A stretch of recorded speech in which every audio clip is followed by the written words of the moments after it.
Hallelujah, happy Thursday. I welcome you to my channel. Today's ministration says, Oda mi lójú, mo ní Jésù. Blessed assurance, Jesus is my God. Bless you.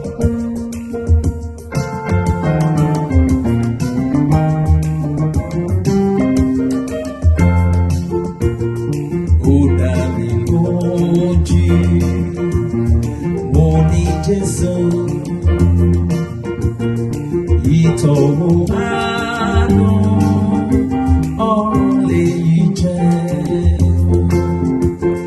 Mo di àjogún ìgbàlà ńlá. Ẹ̀jẹ̀ rẹ̀ wẹ̀ mí, á tún mi bí. Mo sọ ìtàn mi, wọ́n kọrin náà. Wọ́n yin Olùgbàlà mi títí.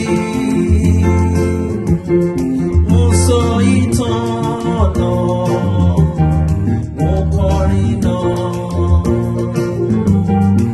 Wọ́n yin Olùgbàlà mi títí.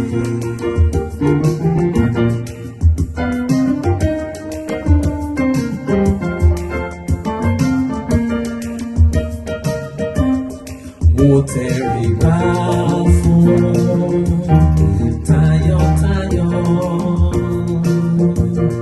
mo lè rí ìran ògo bíbọ̀ rẹ̀. Áńgẹ́lì mo yìn níbi tó wà, tí ìfẹ́ àtàánú rẹ̀ sí mi.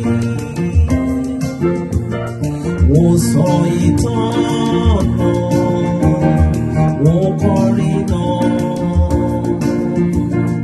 Wọ́n yin Olùgbàlà mi títí. Wọ́n sọ ìtàn náà, wọ́n kọrin náà. Wọ́n yin Olùgbàlà mi títí.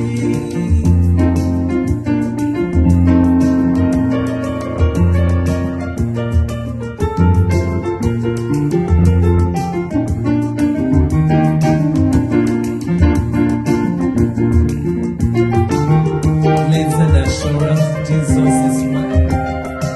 This is my story.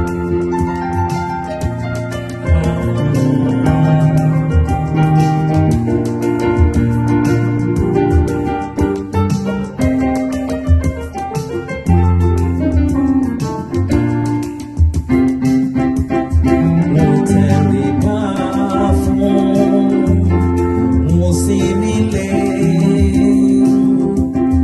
Mo di ti Jésù, mo dẹni ìbùkún.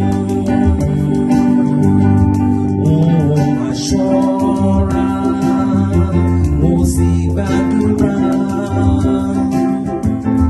Kí orí rẹ̀ máa fi mí sílẹ̀. Mo sọ ìtàn náà, wọ́n kọrin náà. Mo yin Olùgbàlà mi títí.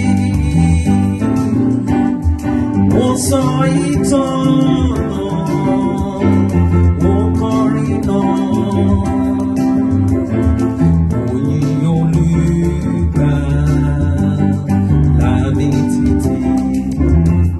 Mo sọ ìtàn náà, wọ́n kọrin náà. Wọ́n yin Olùgbàlà mi títí. Mo sọ ìtàn náà,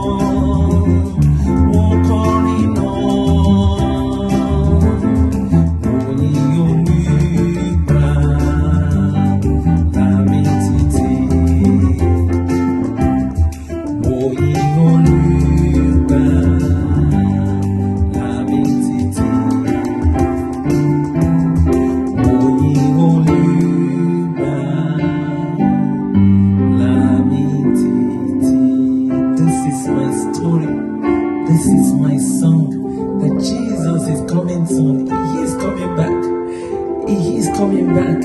He's coming back. Receive Jesus today. Take him as your Lord and personal Savior.